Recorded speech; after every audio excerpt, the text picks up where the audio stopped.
Hello friends, welcome to magnet brains where knowledge flows and idea grows. मैं हूं आपका social science educator और हम डिस्कस कर रहे हैं क्लास 7th एनसीईआरटी को। फ्रेंड्स, जैसा कि आप जानते हैं हम चैप्टर 11 को डिस्कस कर रहे हैं और आज के इस लेक्चर में हमें चैप्टर 11 का करना है वन शॉट रिवीजन। इससे पहले अगर आपने हमारा प्रीवियस लेक्चर नहीं देखा है तो उस आई बटन पर क्लिक कर आप उस लेक्चर को जरूर देखें। चलिए शुरुआत करते हैं आज के इस लेक्चर की, जहां पर हम चैप्टर 11 को काफी अच्छे से, काफी डिटेल में, बहुत जल्दी के साथ क्या करेंगे, समझ लेंगे। तो चलिए शुरुआत करते हैं। क्या है आपका चैप्टर 11? ठीक है, तो चैप्टर 11 का नाम है, आपको देखने को मिलेगा यहां पर, फ्रॉम बार्टर टू मनी। ठीक है, बार्टर से मनी की तरफ हम आ रहे हैं, यह है आपका चैप्टर 11। अब यहां पर आपको यह समझना है, सबसे पहले इंपॉर्टेंट है कि बार्टर क्या होता है। देखिए, आज के टाइम पर तो अगर आपको कोई चीज खरीदनी होती है तो आप क्या करते हो, सीधे आप मार्केट जाते हो, अपने साथ आप क्या कैरी करते हो, मनी कैरी करते हो, है ना। नोट होते हैं, कुछ सिक्के होते हैं, उनको आप अपने साथ कैरी करते हो, दुकानदार के पास जाते हो, उसे नोट देते हो और बदले में आप उससे सामान ले लेते हो। लेकिन आज से कई हजारों साल पहले मनी और ये जो आपके सिक्के होते हैं, नोट होते हैं, ऐसा कुछ भी एग्जिस्ट नहीं करता था। उस जमाने में भी लोग क्या करते थे, व्यापार किया करते थे, सामान की, प्रोडक्ट्स की क्या करते थे, अदला बदली किया करते थे। तो वो लोग कैसे करते थे, इसको एक एग्जांपल की मदद से समझते हैं। देखिए, दो फ्रेंड्स हैं, मान लेते हैं ये एग्जांपल, हम इस पूरे चैप्टर के जितने भी लेक्चर्स हमने रिकॉर्ड करे ना, सब में हम इस एग्जांपल को लेकर चले हैं। मान लीजिए कि एक फ्रेंड है, एक लड़की है जिसका नाम है सीता। ठीक है, इसकी एक दोस्त है,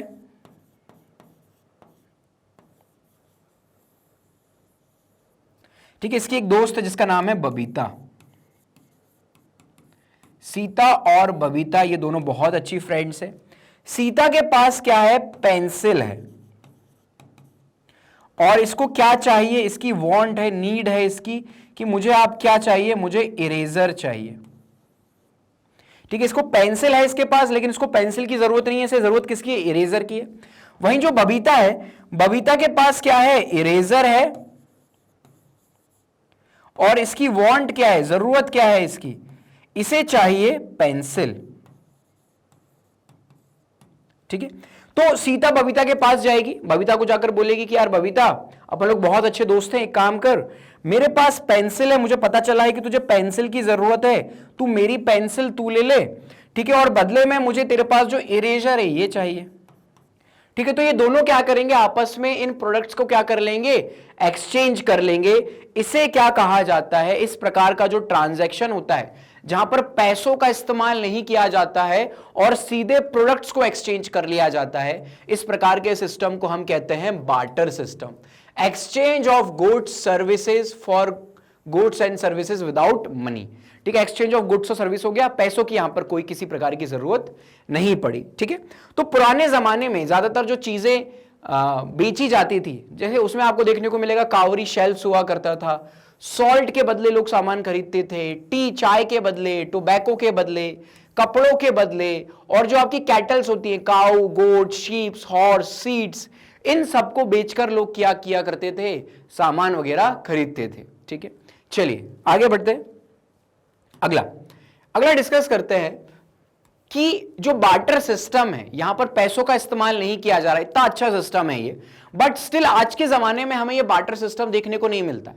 ठीक है, तो बार्टर सिस्टम में क्या बुराइयां थी जिसके कारण ये बार्टर सिस्टम क्या हो गया, बंद हो गया, तो उसको देख लेते हैं। सबसे पहले डबल कोइंसिडेंस ऑफ बॉन्ड्स।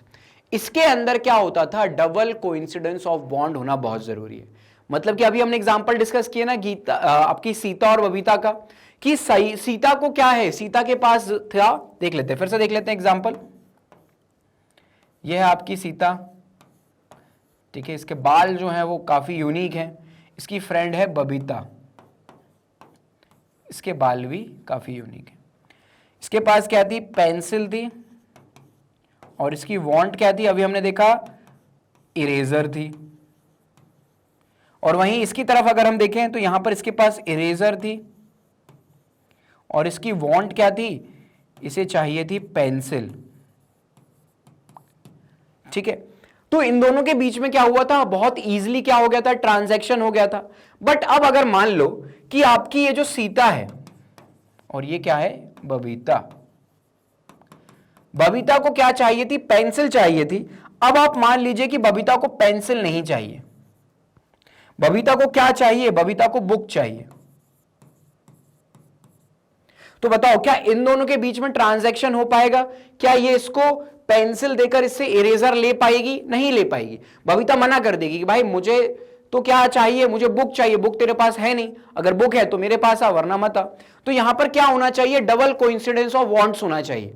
दोनों को एक दूसरे के पास जो चीजें हैं वो एक दूसरे से वो क्या करनी चाहिए? एक्सचेंज करनी चाहिए। अगला, कोई कॉमन मेजर नहीं है वैल्यू का।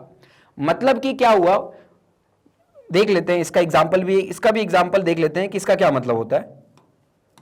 मान लो एक व्यक्ति है, अब हम लड़कों की बात करते हैं। एक व्यक्ति है, ये देखो ये क्या है? लड़का है, बाल छोटे हैं इसके, ठीक है, इसका नाम है मनोज,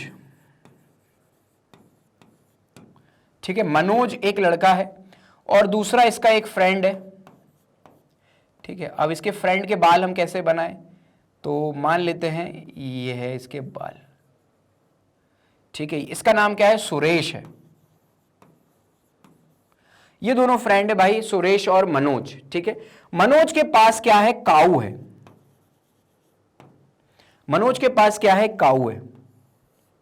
और इसे क्या चाहिए? मनोज को क्लोथ्स चाहिए, कपड़े चाहिए भाई। क्या चाहता है मनोज? कपड़े चाहता है, ठीक है। सुरेश है, इसके पास क्या है? इसके पास क्लोथ्स है। और इसे क्या चाहिए? इसे काऊ चाहिए कि भाई यार घर पर दूध वगैरह नहीं है तो मुझे काऊ की जरूरत है और मेरे पास बेचने को क्या है? कपड़े हैं। अब मनोज जाएगा किसके पास? सुरेश के पास, और सुरेश से जाकर बोलेगा कि भाई एक काम कर, मेरे पास काऊ है, तू मुझसे काऊ ले ले क्योंकि तेरे को काऊ की जरूरत है, और बदले में मुझे क्या दे दे? क्लोथ्स दे दे। उनने बोलेगा ठीक है भाई, हम दोनों क्या कर लेंगे? एक दूसरे के साथ बार्टर सिस्टम में एक्सचेंज कर लेंगे। लेकिन अब ये मनोज बोलेगा कि यार ये जो मेरी काऊ है, ये जो गाय जो मेरे पास है, ये काफी बड़ी है और ये दूध भी बहुत ज्यादा देती है, इसके बदले में तू मुझे कितने कपड़े दे पाएगा? तो सुरेश बोलेगा कि यार मेरे पास तो एक पैंट है और एक शर्ट है, ये दोनों तू ले ले मेरे से, ठीक है। एक पैंट है और एक शर्ट है। अब मनोज बोलेगा कि यार काऊ तो मेरी काफी महंगी है, इसके बदले में क्या मुझे सिर्फ एक पैंट और एक शर्ट ही मिलनी चाहिए? बोलेगा कि हाँ यार। सुरेश बोलेगा कि मेरे पास तो अभी फिलहाल के लिए इतना ही है, मैं इतना ही तुझे दे पाऊंगा। तो बताओ क्या ये कोई फेयर एक्सचेंज हुआ? यहां पर देखो जरूरतें तो पूरी हो रही है दोनों की, लेकिन क्या ये फेयर एक्सचेंज है? नहीं है ना। यहां पर कोई भी कॉमन वैल्यू नहीं है मेजरमेंट की कि एक काऊ के बदले जो आपका मनोज है वो कितनी कपड़े खरीद सकता है, इस चीज का कोई वैल्यू नहीं है, ठीक है। अगला, डिविजिबिलिटी प्रॉब्लम, ठीक है, कि कुछ गुड्स ऐसे होते हैं जिनको डिवाइड नहीं कर सकते, ठीक है। जैसे कि मान के चलो ये जो काऊ है ये काफी महंगी है, ठीक है, लेकिन क्या ये काऊ को तोड़कर दे सकता है इसको कि भाई एक काम कर, मेरी आधी काऊ रख ले, उसके बदले मुझे एक पैंट और एक शर्ट दे दे, आधी काऊ मैं रख लेता हूं? पॉसिबल है? नहीं है पॉसिबल, ठीक है। तो कुछ प्रोडक्ट्स ऐसे होते हैं जिनको आप डिवाइड नहीं कर सकते। अगला, पोर्टेबिलिटी इशू, है ना। सेम इसी के एग्जांपल से समझते हैं कि भाई अब मनोज को अगर कपड़े लेने हैं तो ये काऊ को मार्केट लेके जाएगा, कितनी दूर इसको काऊ लेकर जानी पड़ेगी?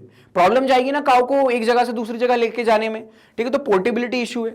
अगली चीज, ड्यूरेबिलिटी इशू, मतलब कि क्या कि कुछ सामान ऐसे होते हैं जो वक्त के साथ खराब हो जाते हैं, जैसे कि फ्रूट्स हैं, वेजिटेबल्स हैं, इनको आप एक जगह से दूसरी जगह लेके जाओगे, हो सकता है ये रास्ते में क्या हो जाए? खराब हो जाए, ठीक है। तो इसके साथ ड्यूरेबिलिटी इशू भी है। तो ये सारी प्रॉब्लम्स है किसके साथ? बार्टर सिस्टम के साथ। इसीलिए हमारा जो बार्टर सिस्टम है वो क्या हो जाता है? फेल हो जाता है।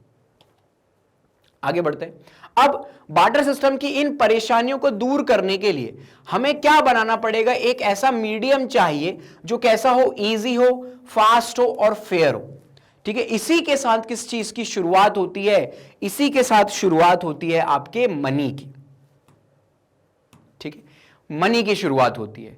तो मनी को आप क्या कर सकते हो? एक मीडियम ऑफ एक्सचेंज के तौर पर यूज कर सकते हो, सामान वगैरह खरीदने और बेचने के लिए, ठीक है। मनी की जो होती है वो एक मेजर ऑफ वैल्यू होता है, यूनिट ऑफ अकाउंट होता है। मतलब कि कैसा? मान लीजिए 10 रुपए हैं आपके पास, 10 रुपए में आप क्या कर सकते हो? 2 पेंसिल खरीद सकते हो, ये चीज फिक्स्ड है, वैल्यू है इस चीज की, ठीक है कि भाई 5 रुपए की एक पेंसिल है, तो अगर आपके पास 10 रुपए हैं तो आप कितनी खरीद पाओगे? 2 पेंसिल आप खरीद पाओगे। बहुत इजीली यहां पर क्या हो जाएगा? ट्रांजैक्शन हो जाएगा। अगला स्टोर ऑफ वैल्यू। अगर आपको आज कोई सामान नहीं खरीद रहा है तो आपके पास जो मनी है आप क्या कर सकते हो? उसको स्टोर करके रख सकते हो। जैसे आपको पैसों की जरूरत नहीं होती, आप पैसों को ले जाकर कहां जमा कर देते हो? बैंक में जमा कर देते हो। पैसे आपके वहां पर सेव रहते हैं। ठीक है, तो उसी प्रकार से क्या किया जा सकता है? मनी को स्टोर करके रखा जा सकता है। अगली चीज, standard of deferred payment. Money का यूज आप कहां पर कर सकते हो? फ्यूचर पेमेंट के लिए भी कर सकते हो। जैसे मान के चलो आज आपको कार लेनी है, लेकिन आपके पास पैसे नहीं है कार लेने के लिए, तो आप क्या करोगे? किसी एक व्यक्ति से पैसे उधार ले लोगे कि भाई 10 लाख रुपए की कार आ रही है, तो एक काम कर, मुझे 10 लाख रुपए उधार दे दे, मैं तुझे धीरे धीरे कर कर तेरे पैसे वापस करता रहूंगा। तो लोन के थ्रू भी आप क्या कर सकते हो? पेमेंट कर सकते हो। ठीक है, तो इस प्रकार से क्या चलते हैं? बेसिक फंक्शंस ऑफ मनी काम करता है, और मनी बार्टर सिस्टम से एक बेटर अपग्रेड है। ठीक है, अब देख लेते हैं कि मनी की शुरुआत कैसी हुई, कैसे आज के टाइम पर जो हमें मनी देखने को मिलता है वो किस प्रकार से, उसकी पूरी यात्रा कैसी है।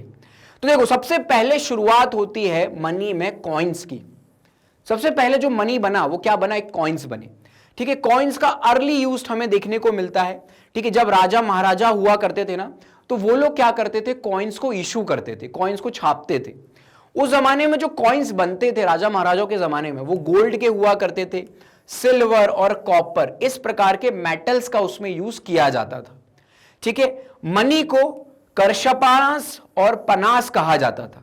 ठीक है, हैड सिंबल कॉल्ड रुपास। इनके ऊपर जो सिंबल्स बने होते थे मनी के ऊपर, उन्हें हम रुपास कहते थे। ठीक है, इनके ऊपर आपको देखने को मिलेगा जो पुराने जमाने के सिक्के हुआ करते थे, उसके ऊपर या तो कोई एनिमल की ड्राइंग बनी होगी, या ट्री की ड्राइंग बनी होगी, या फिर जो किंग और क्वींस उस जमाने में हुआ करते थे वो क्या करते थे? अपनी खुद की इमेज उन सिक्कों के ऊपर छपवा लेते थे। या तो वो क्या करते थे? किसी देवी देवता, भगवान वगैरह की जो डीटी वगैरह होते थे, उनकी इमेज को भी क्या करते थे? उन सिक्कों के ऊपर वो लोग छपवा लिया करते थे। ठीक है, कुछ एग्जाम्पल हमें देखने को मिलेंगे आपको। चालुक्य कॉइन। ठीक है, हमने चालुक्यास के बारे में आप आगे चल के पढ़ोगे। चालुक्य एक डायनेस्टी हुआ करती थी, उसके राजा ने क्या किया था? एक सिक्का छपवाया था, और उस सिक्के के ऊपर विष्णु भगवान का वराह अवतार बना हुआ था। ठीक है, विष्णु भगवान का एक अवतार है वराह अवतार, उस अवतार की इमेज उस सिक्के के ऊपर बनी हुई थी। ठीक है, फिर हमें देखने को मिलेगा कि इन सिक्कों के यूज से मैरीटाइम जो ट्रेड है वो काफी ज्यादा बढ़ गया। ठीक है, अगला, ठीक है, आपको देखने को मिलेगा इंडिया में तमिलनाडु, तेलुगु और मलयालम, इन भाषाओं में जो सिक्के हुआ करते थे उसको पनम कहा जाता था। ठीक है, पनम कहा जाता था, और कन्नड़ भाषा में सिक्कों को हाना कहा जाता था। ठीक है, तो इस प्रकार से जो सिक्के हैं हमारे, वो पुराने जमाने के यूज किए जाते थे। आज के जमाने में जो सिक्के होते हैं ना, वो आयरन और उसके अलॉय वगैरह से बने होते हैं, जैसे क्रोमियम, सिलिकॉन और कार्बन, इनका यूज किया जाता है सिक्के बनाने के लिए। पहले के जमाने में किस चीज का? सिल्वर का, गोल्ड का, ऐसे महंगे महंगे मेटल्स का यूज किया जाता था। ठीक है, चलो आगे बढ़ते हैं। अगला डिस्कस करते हैं कि मॉडर्न कॉइन्स, आज के जो मॉडर्न कॉइन्स हैं उनकी किस प्रकार की जर्नी रही है। तो देखो, जब हम आजाद हुआ था, देश जब आजाद हुआ था, उस जमाने में आपको देखने को मिलेगा कि एक अन्ना 1/16 रुपए के बराबर हुआ करता था। यानी कि जो आज का 1 रुपए होता है ना, 1 रुपए से आप 16 अन्ना खरीद सकते थे। ठीक है, अनाज। ठीक है, 1947 में जब देश आजाद हुआ था, एक अन्ना से आप 12 बनाना यानी कि 1 डजन बनाना खरीद सकते थे। आज के जमाने में आपको देखने को मिलेगा कि 50 रुपए, 60 रुपए डजन बनाना आते हैं। उस जमाने में आप एक अन्ना से, ठीक है, आप समझ रहे हो, 1 रुपए के अंदर 16 अन्ना होते हैं, और एक अन्ना से आप क्या खरीद सकते थे? बनानास को खरीद सकते, 12 बनाना खरीद सकते थे। तो कितना कम उस टाइम पर महंगाई हुआ करती थी। आज का जो कॉइन है उनके साइज, शेप वगैरह काफी अलग अलग होते हैं। हिंदी और इंग्लिश में उनमें लिखा रहता है। 1 का सिक्का होता है, 2 का होता है, 5 का होता है, 10 का सिक्का होता है, आजकल तो 20 के सिक्के भी आने लगे हैं। ठीक है, इनके ऊपर इस प्रकार का सिंबल बना होता है। ये जो सिंबल है ना, ये रुपए को दर्शाता है, रुपए करेंसी को दर्शाता है। और इस सिंबल को डिजाइन करने वाले व्यक्ति हैं उदय कुमार। ये उदय कुमार एक व्यक्ति हुआ करते थे जो IIT बॉम्बे से पास आउट थे। इन्होंने क्या किया था? इस सिंबल को बनाया था। कब बनाया था? तो 2010 में इन्होंने इस सिंबल को बनाया था। और इस सिक्के के ऊपर रा लिखा हुआ है, रोमन भाषा में आप देखेंगे तो ऐसा करके रा लिखा हुआ है, ठीक है। वहीं दूसरी तरफ ऐसी दो पैरेलल लाइन यहां पर बनी हुई हैं इस सिंबल के अंदर। ये दो पैरेलल लाइन जो हैं ये किसको दर्शाती है? हमारे नेशनल फ्लैग को दर्शाती हैं। अगर आप देखोगे तो ऐसा ही हमारा कुछ फ्लैग दिखाई देता है, अगर आप उसको जोड़ दोगे दोनों लाइनों को तो ऐसा हमारा फ्लैग दिखाई देता है, तो नेशनल फ्लैग को दर्शाती हैं।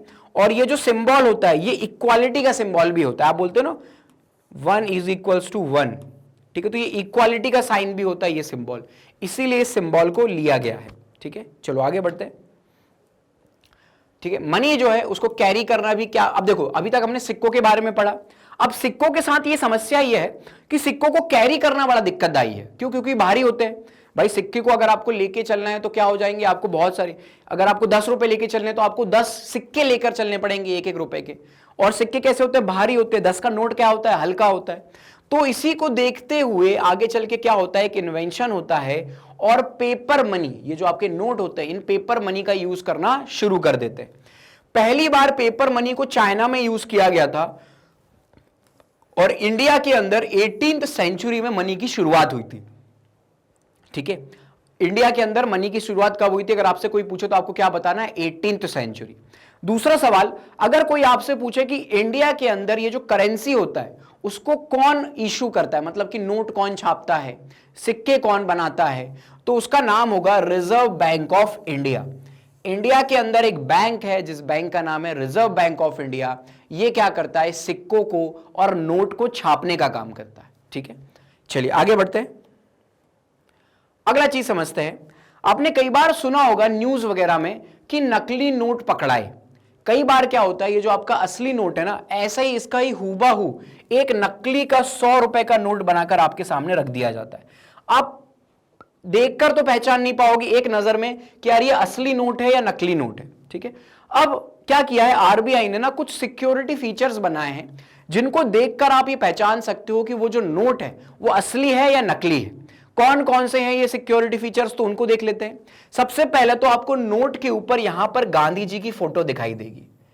इस फोटो को देखकर आप पहचान सकते हो कि भाई ये क्या है, असली का नोट है, गांधी जी बने हुए हैं यहां पर। फिर आपको देखने को मिलेगा सिक्योरिटी थ्रेड है यहां पर, मतलब कि यहां पर अगर आप ध्यान से देखोगे, ये देखो ना, आपको ग्रीन कलर के डॉट्स दिखाई दे रहे हैं। ये क्या है? एक प्रकार का धागा होता है। ये जो चमकता हुआ धागा होता है उसे ही क्या कहा जाता है? सिक्योरिटी थ्रेड कहा जाता है, थ्रेड। फिर होता है माइक्रो लेटरिंग, यानी कि यहां पर आपको देखने को मिलेगा कि बहुत छोटे छोटे शब्दों में यहां पर कुछ कुछ लिखा रहता है। जैसे यहां पर देखो, यहां पर ये 2000 रुपए लिखा हुआ है, यहां पर कुछ सिंबल्स बने हुए हैं, यहां पर भी आपको क्या देखने को मिल जाएगा? कुछ नंबर्स देखने को मिल जाएंगे। ये छोटे छोटे और बारीक शब्दों में आपको देखने को मिलेगा कि यहां पर चीजें बनी हुई हैं। फिर है लेटेंट इमेज। अगर आप इस सिक्के का ये वाला हिस्सा देखोगे, ये वाला हिस्सा, और इसको अगर आप उजाले में ले जाकर रखोगे तो यहां पर भी आपको गांधी जी बने हुए दिखाई देंगे। इसे कहा जाता है लेटेंट इमेज। फिर कलर शिफ्टिंग इंक। यहां पर आप देखो, ये जो इंक आपको दिखाई दे रही है, यहां पर ये जो सिक्के की जो वैल्यू लिखी हुई, नोट की जो वैल्यू लिखी हुई है, ठीक है, इस वैल्यू को अगर आप ध्यान से देखोगे तो यहां पर आप देख पाओगे कि ये जो नोट है ये क्या करेगा? शाइन करेगा जब आप इसको ले जाकर किसी लाइट में रखोगे। यहां पर आपको इसका कलर चेंज होता हुआ दिखाई देगा। तो कलरफुल इंक का यूज किया जाता है यहां पर।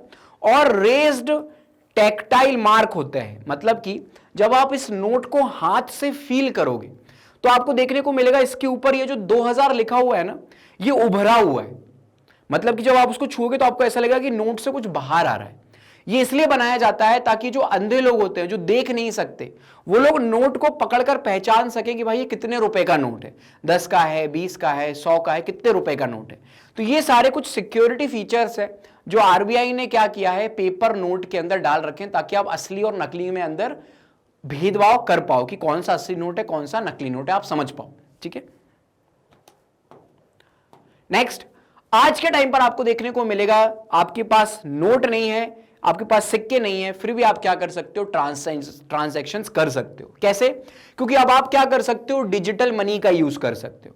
कैसे डिजिटल मनी का यूज किया जाता है? तो देखो, आपको देखने को मिलेंगे डेबिट कार्ड्स होते हैं और क्रेडिट कार्ड्स होते हैं, है ना। एटीएम कार्ड हम जिन्हें कहते हैं या फिर डेबिट कार्ड आप जिन्हें कहते हैं, आप जाओ किसी शॉप पर आप गए, मॉल वगैरह में गए, आपने वहां से कपड़े खरीदे, उसको ले जाकर आप अपना डेबिट कार्ड दो, वो डेबिट कार्ड को स्वैप कर देगा, डायरेक्ट आपके बैंक अकाउंट से उसके बैंक अकाउंट में पैसे ट्रांसफर हो जाएंगे। तो डेबिट कार्ड की मदद से क्या किया जा सकता है, पैसों को ट्रांसफर किया जा सकता है। दूसरा, यूपीआई की मदद से। कैसे यूपीआई की मदद से? तो देखो, ऐसा आप किसी दुकानदार के पास जाओ, उसके पास ऐसा ये बारकोड होगा, आप इस बारकोड को अपने फोन में स्कैन करो और आप डायरेक्टली इस बारकोड की मदद से क्या कर सकते हो, उसके बैंक अकाउंट में पैसे ट्रांसफर कर सकते हो। ठीक है, चलिए आगे बढ़ते हैं। अब देखो, आज के टाइम पर भी बार्टर सिस्टम आपको कहीं कहीं पर देखने को मिलेगा। जैसे कि जनभील मेला जो है वो असम के अंदर लगाया जाता है, असम के अंदर ये जनभील मेला लगता है।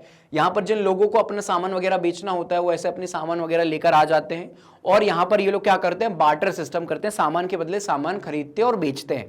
ठीक है, आपको आज के टाइम पर भी देखने को मिलेगा कि आपके मोहल्ले में बर्तन बेचने वाली आंटी आती हैं, वो पुराने कपड़ों के बदले में आपको क्या करती हैं, बर्तन देकर चली जाती हैं।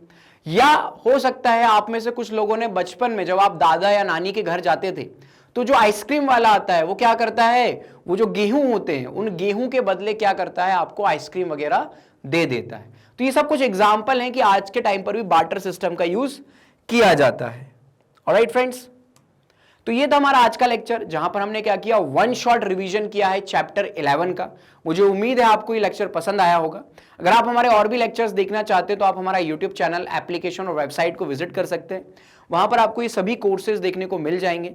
अगर आप इन कोर्सेज से रिलेटेड ई नोट्स और ई बुक्स चाहते हैं तो इस वीडियो का डिस्क्रिप्शन को आप चेक कर सकते हो, वहां पर आपको उसकी लिंक मिल जाएगी। Thank you so much for the discussion. Have a good day.